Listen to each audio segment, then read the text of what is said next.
Social media did something nobody expected. It pulled off the mask. When women started posting freely, unfiltered, something extraordinary happened.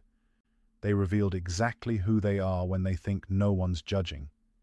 Every tweet, every TikTok, every Instagram story, it's a confession booth with Wi-Fi.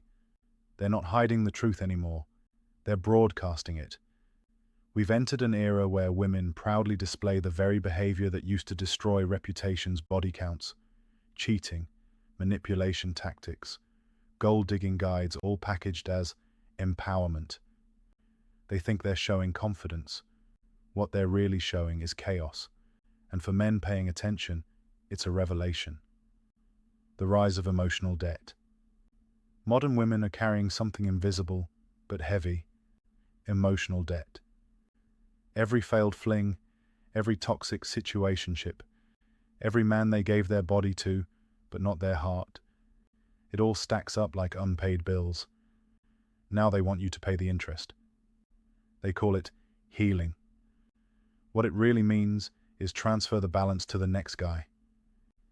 I had a client, good man, successful, dated a woman who seemed perfect until the trauma stories started. Abusive ex, cheating boyfriend. The guy before that wouldn't commit. Suddenly he's paying for everyone else's sins. Reassurance on tap, walking on eggshells, constantly proving he's not them. He wasn't dating her. He was negotiating with her past. The casual sex hangover. The sexual revolution gave women freedom, but it also left them emotionally bankrupt. They mistook attention for affection, hookups for intimacy, validation for love. Now, in their 30s, they're angry. Not at the men who use them, but at the men who won't. They spent a decade giving their best years to men who didn't commit. Now they expect a loyal, successful man to clean up the aftermath, raise another man's kids, rebuild her trust, and be grateful for the chance. It's emotional socialism. Redistribute accountability from the reckless to the responsible. The echo chamber of delusion. Social media turned dysfunction into doctrine. Bitterness became boundaries. Promiscuity became empowerment.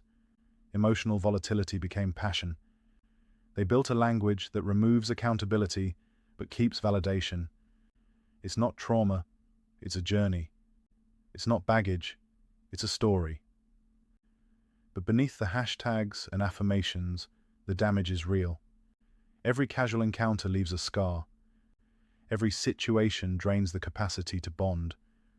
By the time they're ready for something real, they're running on emotional fumes, but still demanding premium treatment for depreciated value.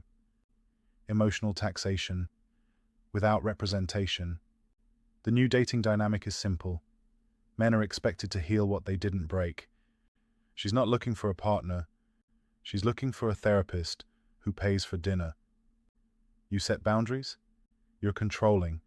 You don't fix her emotions? You're cold. You point out the pattern? You're toxic.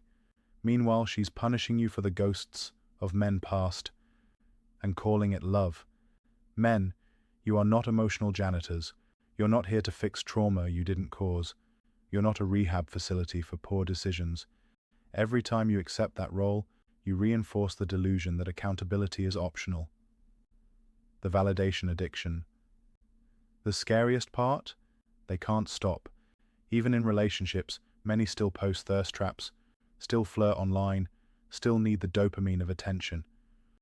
One man's devotion can't compete with 100 digital admirers. They're addicted to validation like it's oxygen, and every like is a hit. But attention is not love, and validation is not value. You can't build intimacy on an algorithm. You can't trust a woman who still competes for the world's approval while claiming to be yours. What men must understand. Here's the truth.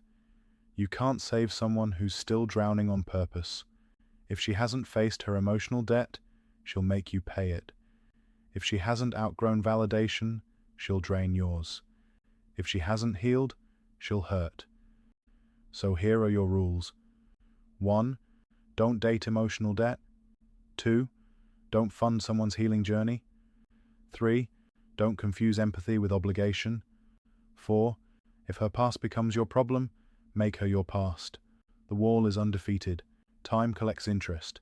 The bill always comes due. The future of male standards. This isn't about hating women. It's about protecting your peace. You deserve a partner, not a project. You deserve love that adds to your life, not drains it. Men are finally waking up. The cleanup crew is going on strike. For years, women told on themselves. They revealed their emotional debt, their entitlement, their lack of accountability, in real time, online, for the world to see. Now men are paying attention. And that changes everything.